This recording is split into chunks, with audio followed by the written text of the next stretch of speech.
नमस्कार, the red mic में आपका स्वागत है। मैं हूं संकेत उपाध्याय। आज सुप्रीम कोर्ट में एक कार्रवाई हुई। वो कार्रवाई थी कि संजय सिंह बेल पाएंगे या नहीं। आप जानते हैं कि आम आदमी पार्टी की जो एकदम टॉप लीडरशिप है वो अभी जेल में न्यायिक हिरासत में है शराब घोटाले वाले मामले में। संजय सिंह भी उसमें गिरफ्तार थे। अक्टूबर 2023 में गिरफ्तारी हुई थी। तो ये मामला सुप्रीम कोर्ट तक पहुंचा और सुप्रीम कोर्ट ने आज जो बातचीत हुई, जिरह हुई, उसके बाद क्योंकि एनफोर्समेंट डायरेक्टरेट ने कोई आपत्ति नहीं दर्ज की तो उनको बेल मिल गई। अभी वो फिलहाल एक अस्पताल में है, उनका ट्रीटमेंट चल रहा है, तबीयत थोड़ी सी नासाज है और कल संभवतः वो जेल से बाहर निकल आएंगे। लेकिन आप जानते हैं कि जो समूचा विपक्ष है वो अरविंद केजरीवाल की गिरफ्तारी और बहुत सारे विपक्ष के लोगों की गिरफ्तारी के बाद इस सोच में पड़ गया था कि अब क्या करें। छिटका हुआ तो था ही विपक्ष, लेकिन क्या एक मौका मिला विपक्ष को एक साथ होने का, एकजुट होने का। और इस वजह से जो सवाल हम पूछ रहे हैं वो यही है कि क्या विपक्ष के लिए, ये आम आदमी पार्टी के लिए तो राहत है ही, लेकिन क्या विपक्ष के लिए ये ताकत का काम करेगा या ऑक्सीजन का काम करेगा। मैं यहाँ पर मंच पर स्वागत करना चाहता हूँ एक विशेष मेहमान का, मंत्री आम आदमी पार्टी दिल्ली सरकार में सौरभ भारद्वाज जी। आपका बहुत बहुत स्वागत हमारे साथ जुड़ने के लिए। सौरभ जी, आपका बहुत बहुत स्वागत। सौरभ शुक्ला भी अब से थोड़ी देर में हमारे साथ जुड़ेंगे हमारे स्क्रीन पर। भारद्वाज जी, मैं सबसे पहले आपसे पूछना चाहता हूं कि सबसे पहले योर फर्स्ट रिमार्क्स, आप इसको किस तरीके से देखते हैं जो सुप्रीम कोर्ट में जो बेल मिली है उसको। देखिए, हम लोग ये बात पहले दिन से कह रहे थे कि इस मामले में एक सबूत संजय सिंह जी के खिलाफ नहीं है। और आज ये बात सुप्रीम कोर्ट, जो देश की सबसे बड़ी अदालत है, उसकी 3 जजों की बेंच ने केंद्र सरकार की ईडी से पूछे। उन्होंने पूछा 2-3 चीजें पूछी। एक कि भाई अब आपने पीएमएलए केस लगाया है, मनी लॉन्ड्रिंग लगाई है, तो मनी तो हो। जब मनी ही नहीं है तो मनी लॉन्ड्रिंग कैसी है? आपको कहीं पे रिकवरी हुई हो, रिकवरी नहीं हो तो आप ये बताएं वो पैसा गया कहाँ। संकेत जी, 2 करोड़ रुपए ऐसे कोई ना कि आप ये कह सकते हैं कि ये दिया गया और ये गायब हो गया। भाई या तो इससे कार खरीदी, बंगला खरीदा, घर खरीदा, कुछ खरीदा, यहां से वहां गया, कहीं इन्वेस्ट हो गया, या आपने उनके घर पे, उनके रिश्तेदारों के यहाँ या उनके किसी सहयोगी के यहाँ रिकवर कर लिया।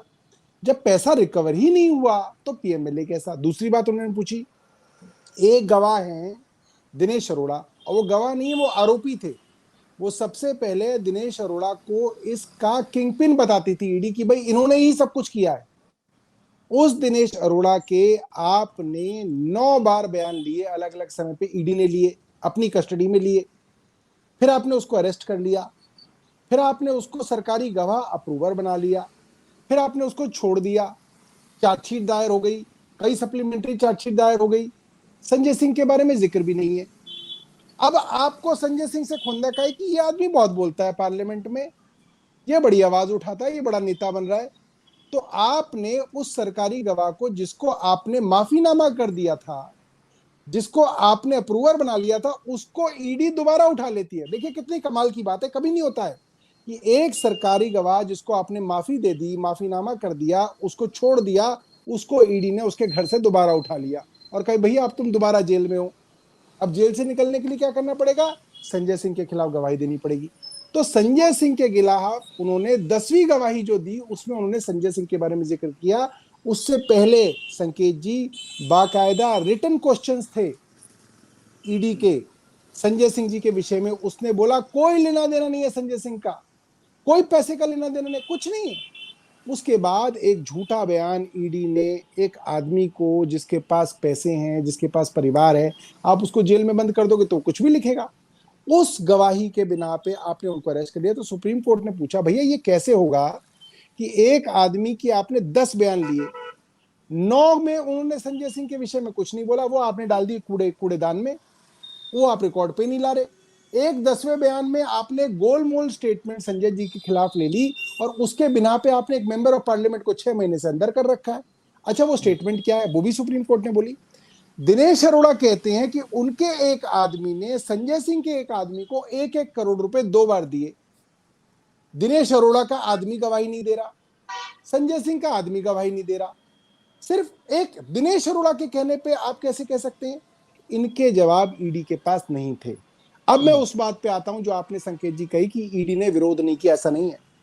ईडी ने पहले बहुत विरोध किया, मगर फिर सुप्रीम कोर्ट के जस्टिस दीपांकर दत्ता और संजीव खन्ना साहब की जो बेंच थी और एक और तीसरे जज साहब थे, उन्होंने बड़ा सख्त ईडी से कहा कि ऐसा है, वी आर विद हिम, यानी कि हम बेल देने के लिए इंक्लाइंड हैं।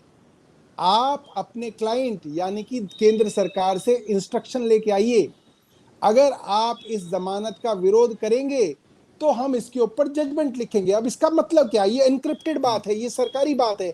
इसका क्या मतलब है? इसका मतलब ये है संकेत जी कि अगर सुप्रीम कोर्ट इसमें जजमेंट लिख के बेल देता तो वो जजमेंट के अंदर सेक्शन 45 पीएमएलए का जिक्र आता। सेक्शन 45 पीएमएलए क्या कहता है? वो ये कहता है कि बेल देने से पहले आप प्रोसिक्यूशन को सुनेंगे, प्रोसिक्यूटिंग एजेंसी को सुनेंगे, यानी कि ईडी को सुनेंगे। और अगर ईडी विरोध करती है तो आप इसी कंडीशन पे बेल दे सकते हैं जब कोर्ट ये कहता है कि ये जो आरोपी है ये बेगुनाह है, इसके ऊपर दोष साबित नहीं हो रहा, ये दोषी नहीं है। तो सुप्रीम कोर्ट ने क्या इंडिकेशन दिया केंद्र सरकार को कि हम संजय सिंह को बेल देना चाहते हैं।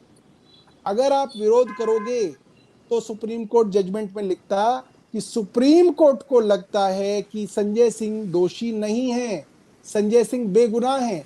और जैसे ही वो लिखता, सुप्रीम कोर्ट ने कहा हम जजमेंट देंगे तो there will be repercussions, go and talk, go and take instructions, we will meet after lunch.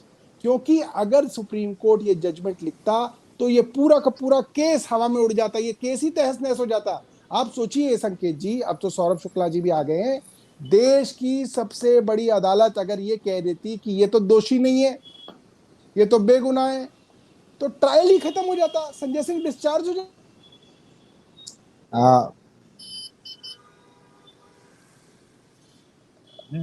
Saurabh Shukla भी यहाँ पर है। सौरभ भारद्वाज जी, आपकी आवाज नहीं आ रही, आपकी ऑडियो नहीं आ रही। सौरभ भारद्वाज जी, आपको लॉग आउट करके वापस आना पड़ेगा। लॉग आउट करके लॉग इन कर लीजिए।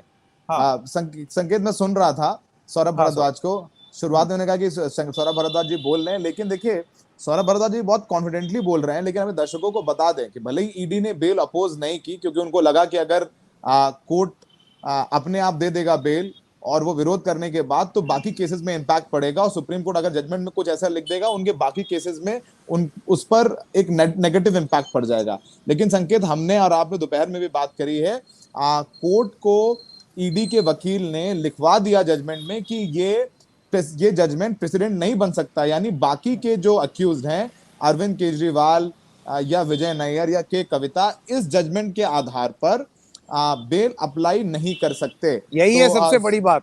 सौरभ भारद्वाज जी, आपको, हाँ सौरभ भारद्वाज जी, यहाँ जो अभी सौरभ शुक्ला बात कर रहे थे वो बहुत इंटरेस्टिंग है। जजमेंट में ये बात लिखवा दी गई है, जब जो सरकारी वकील थे उनकी तरफ से, this should not be used as a precedence in any other case. तो आपको लगता है कि ये एक वन टाइम ओनली एक प्रस्ताव जो है वो कोर्ट के सामने रखा और बेल अपोज नहीं की, ताकि बाकी लोग जो हैं उनको ना बेल मिलने लगे एक एक करके? सौरभ भारद्वाज जी, आप म्यूट पर हैं। सॉरी, आप मुझसे पूछ रहे हैं? जी जी जी।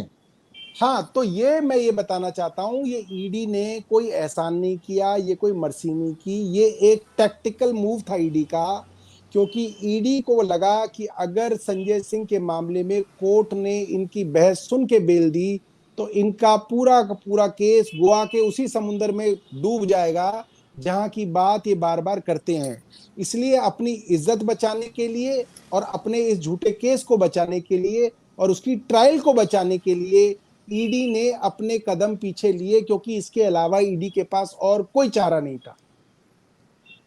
देखिए सौरभ, ये भी तो एक बहुत महत्वपूर्ण बात है जो आप बोल रहे हैं कि ईडी के पास जाहिर से ज्यादा चारा नहीं है, लेकिन जो हम और आप कह रहे थे कि ये कोर्ट के जजमेंट में ईडी के वकील ने ये भी लिखवा दिया कि ये बेल का जो ऑर्डर है वो बाकी केसेस में नजीर नहीं बन सकता। मतलब आम लोगों को समझाएं कि अरविंद केजरीवाल, मनीष या के कविता या विजय नायर इस बेल ऑर्डर के आधार पर अपनी बेल अप्लाई नहीं कर सकते हैं। तो वो भी एक चीज है जो जिससे आप लोगों को लीगली आगे डील करना पड़ेगा। मैं ये समझता हूं कि इस मामले में जो भी बेल होंगी वो सबकी अपनी इंडिपेंडेंट बेल होंगी, मगर मोटे तौर पे जिन जिन बेसिक प्रिंसिपल्स के ऊपर संजय सिंह जी की बेल हुई है, मेरा ये मानना है कि उन प्रिंसिपल्स पे मनीष सिसोदिया जी की भी बेल हो जाएगी। और क्यों हो जाएगी मैं आपको बताता हूं। मनीष सिसोदिया जी की बेल जब संजीव खन्ना जी ने सुनी थी, तब इसी तरीके के सवाल उन्होंने उनसे पूछे थे, और वहां पे भी सारा का सारा जो केस है वो अप्रूवर्स के ऊपर टिका हुआ है। वहां पे भी जो प्रोसीड्स ऑफ क्राइम है, जो मनी ट्रेल है, वो ईडी नहीं साबित कर पाई थी। मगर फिर भी सुप्रीम कोर्ट ने ये कहा था कि आप ट्रायल अपनी 6 महीने में शुरू कर लेंगे, नहीं करेंगे तो बेल मिल जाएगी। तो मनीष सिसोदिया जी के पास जो बेल का कारण है वो और भी बड़ा है कि इन्होंने जो 30 अक्टूबर को कोर्ट में कहा था कि हम 6 महीने में ट्रायल शुरू कर लेंगे और 8 महीने में इस मामले को खत्म कर देंगे, उसके लिए जो है अब आप देखिए नवंबर, दिसंबर, जनवरी, फरवरी, मार्च 5 महीने गुजर चुके हैं। 8 महीने में कैसे ट्रायल जो है खत्म कर लेंगे। तो मनीष सिसोदिया जी के पास तो और भी जो है बड़े कारण हैं कि उनको अब वो बिल जो है कोर्ट के अंदर मिलेगी। अब एक सवाल मैं ये पूछना चाहता हूँ, हाँ सौरभ शुक्ला कुछ बोलना चाहता हूँ। नहीं, बस इतना बोलना चाह रहा था कि सौरभ जी का भी नाम कल आ गया। ईडी ने नाम ले दिया कि अरविंद केजरीवाल ने अपने स्टेटमेंट में कहा है कि विजय नायर, जिनको ईडी कह रही है कि वो मिडिल मैन है, उनके थ्रू विजय नायर का इस्तेमाल करके अरविंद केजरीवाल ने 100 करोड़ रुपए के किकबैक साउथ इंडियन लिकर जो प्लेयर्स हैं उनसे लिए, जो कि सब अभी सरकारी गवाह बन गए लगभग। तो विजय नायर सौरभ भारद्वाज और आतिशी को रिपोर्ट करना चाहते थे, और आतिशी ने तो आज ये भी कहा है कि प्लान बन रहा है कि सौरभ भारद्वाज के यहाँ पर, आतिशी के घर पर ईडी रेड कर सकती है। तो सौरभ, इस पर क्या कहेंगे? आपका नाम आ गया, तैयार है, ईडी आपको बुला सकती है। देखिए, और अगर आप सौरभ भारद्वाज लिप्त हैं तो ईडी आपको गिरफ्तार भी कर सकती है। लिप्त मतलब वो तो है संलिप्तता पाई गई, नहीं, संलिप्त अगर देखिए, अब मगर जो संजय सिंह लिप्त नहीं थे उन्हें कोई गिरफ्तार कर दिया, तो ये लिप्त और ना लिप्त होने वाली तो कोई बात बची नहीं है। संजय सिंह बेचारे मेंबर ऑफ पार्लियामेंट, उनका ना किसी एक्साइज पॉलिसी से लेना ना देना, ना उन्होंने कभी फाइल देखी होगी ना कभी सुनी होगी, उनको जो है इसके अंदर लपेट लिया गया। तो आप समझ सकते हैं ये कुछ भी कर सकते हैं, ये कल को कुछ भी कर सकते हैं। उसके अंदर तो जितना खतरा मेरे पे है उतना खतरा दूसरे सौरभ पे भी है। मतलब तो मैं ये कहना चाहता था कि मेरे पास तो सरकारी गाड़ी भी नहीं है, आपके पास तो कम से कम वो है। दो सौरभ में अंतर है। देखो, जब ये पूरा का पूरा केस ही, अच्छा तो अब मैं संकेत भाई के जवाब पे आ जाता हूँ। प्लीज। देखिए, ये जो बात कल ईडी ने कही कोर्ट में, मुझे लगता है ये बहुत तय तरीके से भारतीय जनता पार्टी के सोशल मीडिया और मीडिया की टीम के साथ पूरा कोलैबोरेशन करके किया। ये बात जो कल कोर्ट में कही, ये बात तो 1.5 साल पहले विजय नायर सीबीआई को कह चुके हैं। ये बात चार्जशीट्स के अंदर है, ये लगातार जो है ये बात कोर्ट्स में कही गई। जब मनीष सिसोदिया जी की बेल अक्टूबर में अभिषेक मनु सिंघवी साहब ने आर्ग्यू की, तो संजीव खन्ना साहब की बेंच के सामने ये बात कही गई। तो इसके अंदर कोई नई बात रिकॉर्ड पे नहीं आई, मगर इसको जानबूझ के इस तरीके से कहा गया कि लोगों को ऐसा लगे, और हमको, मेरे को और आतिशी को ऐसा लगे कि आप देखिए आपके मुख्यमंत्री आपको फंसाने की कोशिश कर रहे हैं। तो मुझे लग रहा है ये डिवाइड एंड रूल का बहुत ही फुअड़, बहुत ही तुच्छ जो है एक तरीका था। और भारतीय जनता पार्टी के सोशल मीडिया ने और इनके प्रवक्ताओं ने पूरी कोशिश की कि साहब देखिए आपके मुख्यमंत्री आप दोनों को फंसा रहे हैं, आपके साथ तो ऐसा हो गया, आपके साथ ऐसा हो गया। मगर ये जो काठ की आंधी है, ये जो है आज जो है चढ़ नहीं पाई। ये भारतीय जनता पार्टी के लिए बहुत बड़ी जो है एक, ये कह सकते हैं डिसअपॉइंटमेंट इसके अंदर निकली। कोशिश की उन्होंने कि इसको बहुत तरह, मगर एक बात इससे साफ हुई कि अब जो नजर है भारतीय जनता पार्टी की, वो हमारी नई लीडरशिप के ऊपर है, जो अब पार्टी को, सरकार को चलाने की कोशिश कर रहे हैं। अब उस पे भारतीय जनता पार्टी की नजर है, इससे ये बात साफ होती है। अब मैं एक सवाल मैं सौरभ भारद्वाज जी से ये पूछना चाहता हूं, जो कि हमारे शो की थीम भी है। देखिए, आम आदमी पार्टी को ये एक, अभी पिछले संडे रैली हुई, जिसका मंच का संचालन आप ही कर रहे थे सौरभ हाँ भारद्वाज सौरभ जी, कर रहे जी, थे, सौरभ जी कर जिसमें रहे थे, बढ़िया बढ़िया लोगों को कुर्ता आप उर्ता पहन के। लोगों को आप बता रहे थे कि कम कम बोलिए तो कम कम बोले नहीं, वो इनके कार्यकर्ताओं ने मीडिया गैलरी में हम लोगों को खड़े नहीं होने दिया, उसमें भी सौरभ ने हाँ, कोशिश करी, पर इनकी बात सुनी नहीं गई। इनके कार्यकर्ता बहुत उत्तेजित थे और तो बहुत नहीं नहीं, आक्रोशित थे। हमने हमने हाँ, कई बार भगाया उनको वहां से कि मीडिया चलिए कोई गैलरी को बात, तो खाली करो। जी। कोई बात नहीं। तो देखिए मेरा सवाल ये है अब कि आपका एक एक मिनट विपक्ष। संकेत जी, हाँ, संकेत जी, अब हाँ, सौरभ भारद्वाज का मन संचालन था तो हमने सहा, हमने कहा नहीं सौरभ जी का मन संचालन है तो हेलो हम हेलो धक्का मुक्की सह हेलो लेंगे। हाँ हेलो हाँ हाँ, मैं जी जी जी, हाँ आवाज आ हेलो रही। हेलो हाँ मैं बस हेलो। बोल रहा था सौरभ, ओके। हाँ सौरभ जी मैं भी बात बोलूंगा। सौरभ जी ने जो चले ही खेला है गए मेरे वो। साथ, नहीं आज जो खेला है सौरभ जी ने मेरे साथ कि हम दोनों सौरभ को खतरे में उठा सकती है ईडी, तो मैं अभी बोलूंगा सौरभ भारद्वाज को कि इसका अरे जवाब हम, हम देंगे। ऐसा है, ये केस आम आदमी पार्टी के खिलाफ है, द रेड हाँ माइक आम आदमी पार्टी नहीं। आम आदमी पार्टी को इसीलिए हम लोगों ने यहाँ पे दोपहर में ये बोला था ये वो बेल पर बाहर आएंगे। इसका ये हाँ मतलब मतलब नहीं है आरोप कि मुक्त नहीं केस है। खत्म हो गया है, आरोप मुक्त हाँ नहीं हुए हैं आप।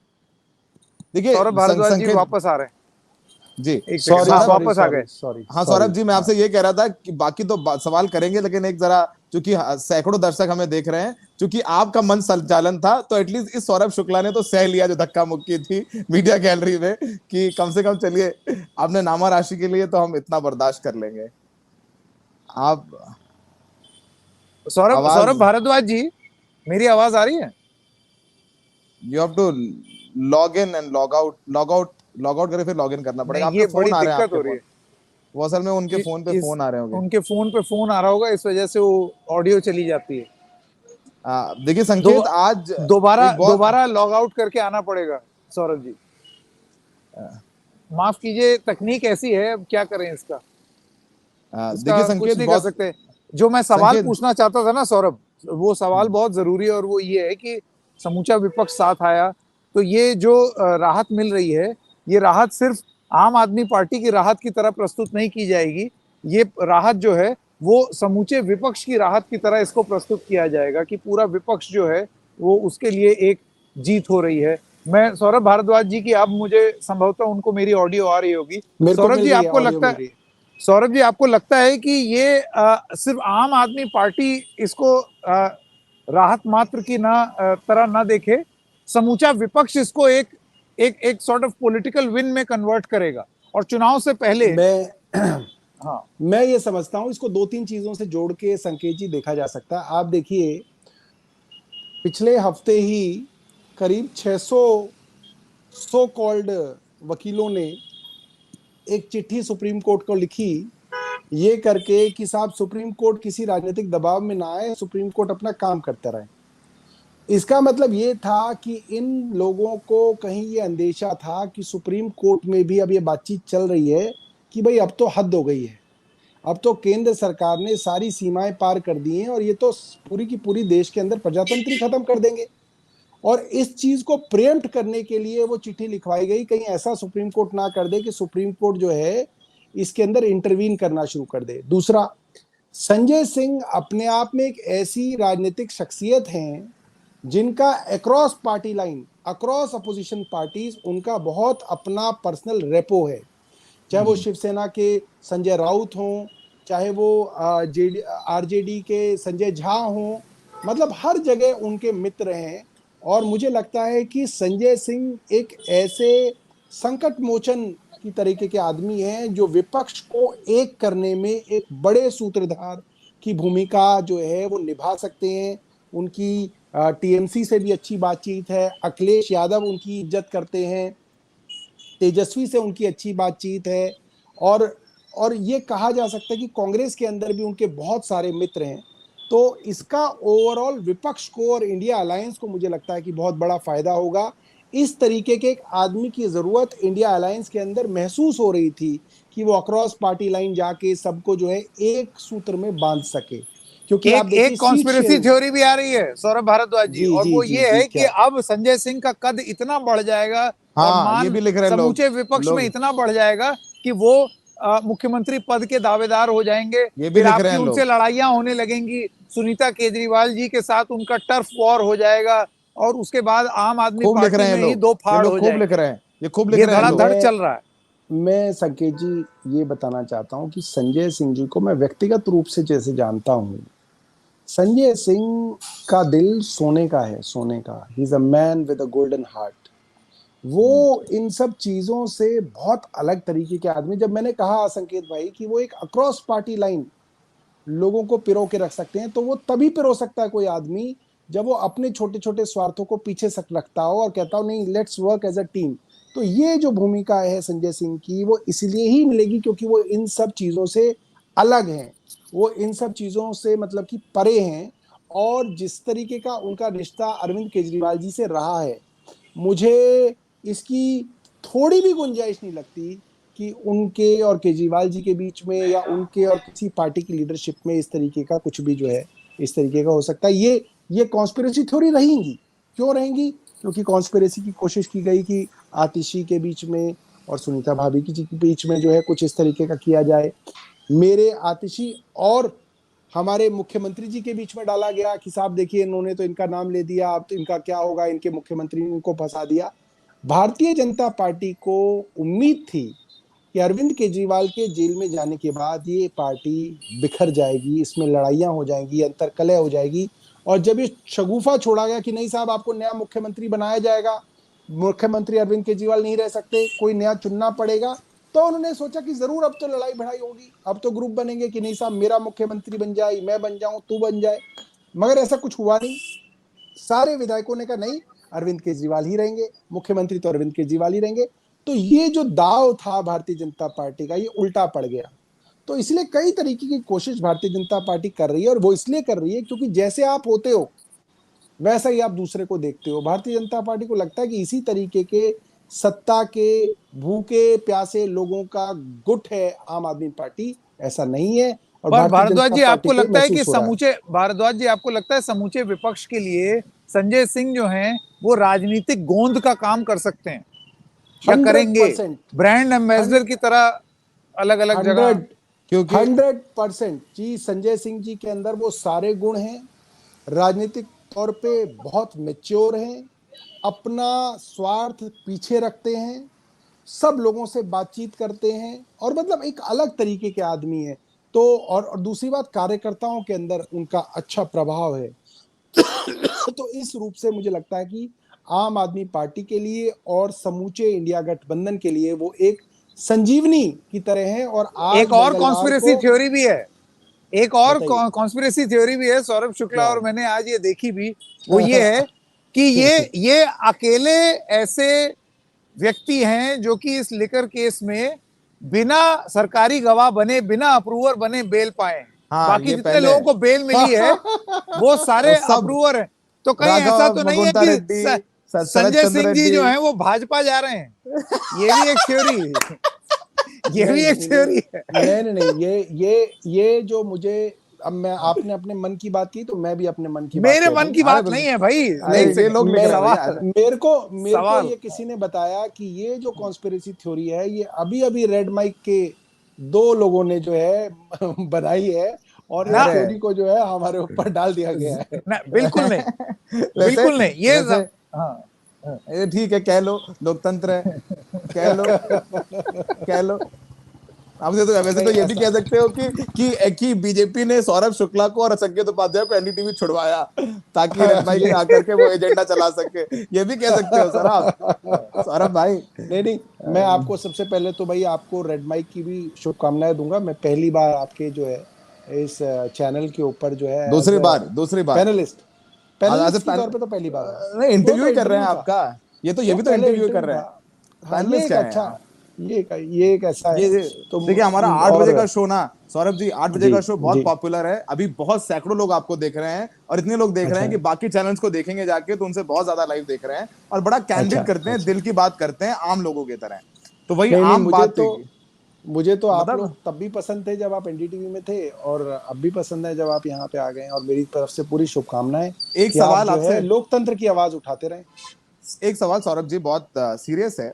काफी लोग ये पूछते हैं हम लोगों को, हम लोग भी सड़क पर जाते हैं, जनता बाइट्स लेते हैं, लोगों को लग रहा है कि जो बाहर हैं वो ये पूछते हैं कि क्या सौरभ ये माहौल बन गया है कि दिल्ली में कि अब बीजेपी को उखाड़ फेंका फेंका जाएगा, जो माहौल 2014 से पहले बन गया था?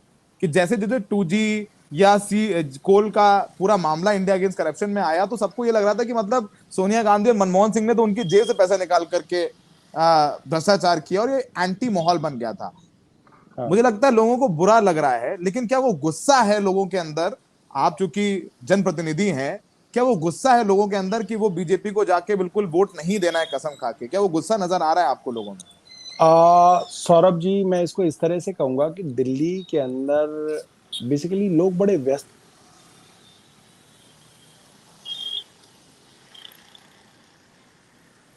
ओ, फिर फिर आपकी ऑडियो आवाज चली चली गई। गई। आपका फोन आ जाता है, फिर ऑडियो चला जाता है। लेकिन उनको भी सो मजा आ रहा है बात करने में। हाँ, खेल रहे हैं, हम भी खेल हाँ रहे हैं, वो भी खेल रहे हैं। हाँ खेलना खेलना बहुत हाँ जरूरी है। आज हाँ वैसे विराट कोहली भी खेल रहे हैं, बेंगलुरु रॉयल चैलेंजर्स की तरफ से। हाँ हाँ। कोहली कोहली भी खेल रहे हैं। कोहली, आप नहीं भी नहीं, कोहली देखो, हैं। हम कहाँ कोहली हैं सर। हाँ। आपने हमें कोलू बना दिया है। अरे गजब है। देखिए, संजय सिंह गजब। का आने का बहुत फायदा होगा। संकेत, आपको बताऊं कि विधानसभा चुनाव जब उत्तर प्रदेश से चल रहे थे, तो संजय सिंह को बहुत कीन थी कांग्रेस पार्टी कि वो संजय सिंह को कांग्रेस में ले लें चुनाव से पहले, और बड़ा अच्छा पद भी ऑफर किया था, लेकिन संजय सिंह ने उसको मना कर दिया। तो संजय सिंह की सबसे अच्छी दोस्ती है। संजय सिंह कभी जो लड़ाई राजनीतिक होती है उसे व्यक्तिगत नहीं बनाते। जी सौरभ, आपसे सवाल था, उसका जवाब दे दीजिए कि क्या लोगों को इतना बुरा लग रहा है, कितना गुस्सा है कि वो उखाड़ फेंक के बीजेपी सरकार वही? सौरभ जी, दिल्ली एक अर्बन क्लस्टर होने की वजह से लोग काफी व्यस्त हैं, सुबह जाते हैं, शाम को काम से आते हैं। तो मैं जो समझता हूँ, दिल्ली के अंदर कोई भी मोमेंट बनने में थोड़ा समय लगता है। और ये अरविंद केजरीवाल जी की जेल जाने के बाद ऐसा नहीं है कि एकदम लोगों में गुस्सा था, एकदम तो लोगों में शॉक था। People were shocked. और बहुत सारे लोग ये देखना चाह रहे थे कि क्या अब आम आदमी पार्टी खत्म हो जाएगी। और 2-3 दिन तक लोगों ने ऑब्जर्व किया और लोगों को समझ में आया कि जिस तरीके से आम आदमी पार्टी सड़क पे लड़ रही है, ये खत्म तो नहीं होने वाले। मगर लोगों के मन में शंका थी कि पता नहीं खत्म तो नहीं होंगे, मगर शायद अब इनके साथ लोग नहीं है। शायद जो भ्रष्टाचार की बात रोज भारतीय जनता पार्टी कहती है, वो अब अरविंद केजरीवाल और आम आदमी पार्टी पे चिपक गई है। और ये जो 31 मार्च की रैली हुई, जो जन सैलाब इसमें आया, जितने लोग रामलीला मैदान में थे उससे ज्यादा लोग राजघाट से लेकर आईटीओ तक और आईटीओ से लेकर रामलीला मैदान तक सड़कों पे थे। लोगों में अब ये कॉन्फिडेंस आ गया है कि लोग तो आम आदमी पार्टी के साथ हैं। अब जहां तक गुस्से का सवाल है, मैं कहूंगा कि अभी गुस्सा नहीं है। अभी लोग दुखी हैं, व्यथित हैं। और लोग भारतीय जनता पार्टी से प्यार करते थे। लोग ये बात मानते थे कि नरेंद्र मोदी जननायक हैं और देश का कुछ भला करने वाले हैं, और अरविंद केजरीवाल दिल्ली का भला कर रहे हैं। लोग चाहते थे कि ये लोग ना लड़ें। लोग ये भी नहीं चाहते थे कि अरविंद केजरीवाल नरेंद्र मोदी को गाली दें। लोग चाहते थे चुपचाप मिलकर काम करें। अरविंद केजरीवाल ने इन्हें गाली देनी बंद भी की। मैं मानता हूं 3-3.5 साल अरविंद केजरीवाल नरेंद्र मोदी पे पर्सनल अटैक्स करने बंद कर चुके थे। जहां तक हो सकता था वो इन चीजों पे शांत रहते थे। मगर ये जो भारतीय जनता पार्टी की तरफ से जो कहते हैं ना बिलो द बेल्ट हमला हुआ है, उस हमले से लोग अब व्यथित हैं। लोगों को लगता कि नहीं, ये तो भारतीय जनता पार्टी ने थोड़ा ज्यादा कर दिया। आपने 3 बार के चुने हुए मुख्यमंत्री को जेल में भेज दिया। अभी तक तो आरोप पत्र भी दाखिल नहीं हुआ, एफआईआर में नाम नहीं है, उनके ऊपर कोई आरोप सिद्ध नहीं हुआ। मतलब बिना किसी आरोप सिद्ध हुए आप एक चुने हुए मुख्यमंत्री को जेल में डाल देंगे। आप मजाक उड़ाएंगे कि साहब कल की जेल में रात जो है मुख्यमंत्री की अच्छी नहीं कटी, उन्हें नींद नहीं आई, अब पता चलेगा। तो जब आप इस तरीके की निंदा या इस तरीके का मजाक एक हीरो का करते हैं, एक पॉलिटिकल हीरो का करते हैं, जिनको लोग आइडियल भी मानते हैं, बहुत सारे लोग, या लोग मानते हैं कि यार इसने जो भी किया, इसने गरीबों के लिए बहुत कुछ किया, इन्होंने हमको भारद्वाज संविदा जी, दी। लेकिन मैं इसी से जुड़ा हुआ एक सवाल आपसे जी पूछना चाहता हूं। जी जन जी। लोकपाल बिल या जो लोकपाल आंदोलन हुआ था 2011-12 हम्म। का, आप उसको अगर याद करें तो उसमें अरविंद केजरीवाल ही मंच से ये सारी चीजें बोलते थे कि भ्रष्ट आदमी जो है वो, ये कानून ऐसा है कि वो भ्रष्ट आदमी जो है वो बच के निकल जाता है, इस वजह से पहले जेल हो और उसके बाद पैसे की रिकवरी हो और उसके बाद ये सारी चीजें हों, वरना भ्रष्टाचार रुकेगा नहीं। ये हमारा लोकपाल है, जन लोकपाल आपने उसका नाम दिया था। आज लगभग वैसी ही स्थिति, मतलब एक ड्रैकोनियन कानून के विक्टिम आप लोग हो गए हैं जिसकी आप बात कर रहे हैं, या विपक्ष के लोग हो गए। तो आपको लगता है हाँ। कि ये आप लोगों की तरफ से भी एक रियलाइजेशन है कि उस समय आप जिस चीज की मांग कर रहे थे उसका दुरुपयोग हो सकता था, जैसे कि आप आरोप संकेत लगा रहे हैं जी, होता है? संकेत जी, हमारा शुरू से जो आर्गुमेंट जन लोकपाल के लिए थी वो ये थी कि जन लोकपाल एक ऐसी इंडिपेंडेंट बॉडी बने जिसके अधीन सारी इन्वेस्टिगेटिंग एजेंसी आए। यानी कि जन लोकपाल ऐसे समाज के इंडिपेंडेंट लोगों का एक ग्रुप हो, वो 3 भी हो सकते हैं, वो 7 भी हो सकते हैं, जिनके नीचे ईडी, सीबीआई, इनकम टैक्स जैसी इन्वेस्टिगेटिंग एजेंसी आए, ताकि कोई भी सरकार इसका दुरुपयोग ना कर सके, और कोई भी सरकार अगर भ्रष्टाचार में लिप्त है तो उसकी जांच हो सके। हमारे मामले में तो ये मामला बिल्कुल अलग है। हमारे मामले में तो केंद्र सरकार, जो अपने आप में एक पार्टीजन बॉडी है, जो अपने आप में एक पॉलिटिकल बॉडी है, जिसके पॉलिटिकल दुश्मन है, उनके खिलाफ इन एजेंसीज का दुरुपयोग कर रही है।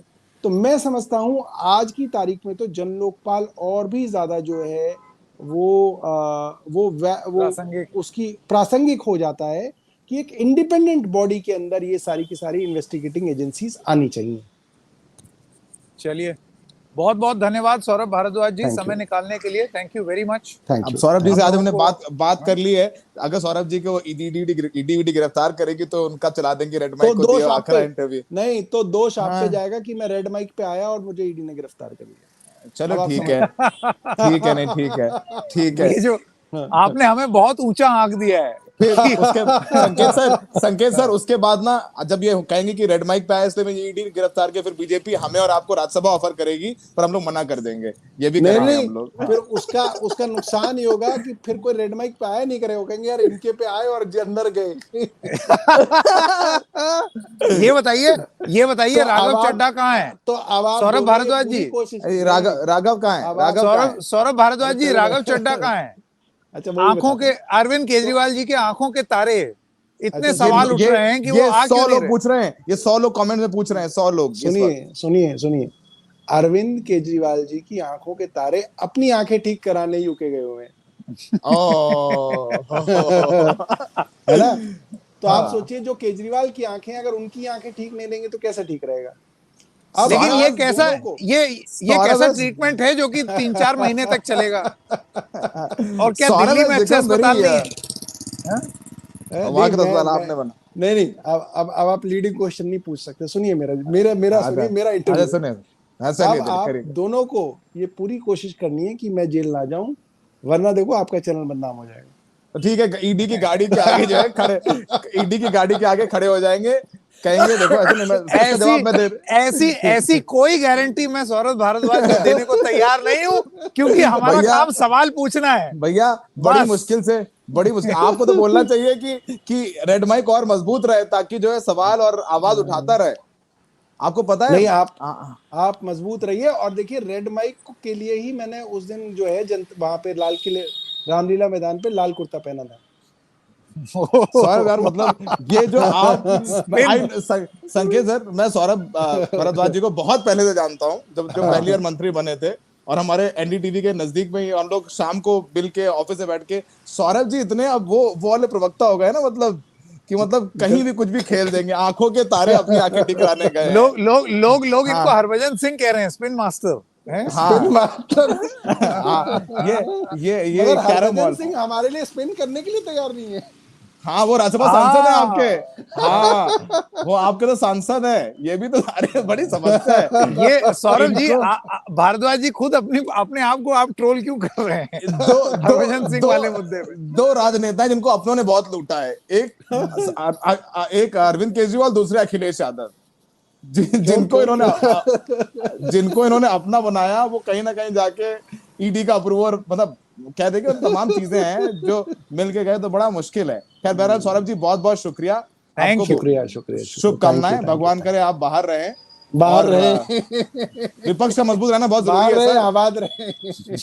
नहीं सर, विपक्ष का अब लोग मंगलवार को हनुमान जी के पास जाके कुछ नहीं मांगते होंगे, कहते हैं बस बाहर रहे।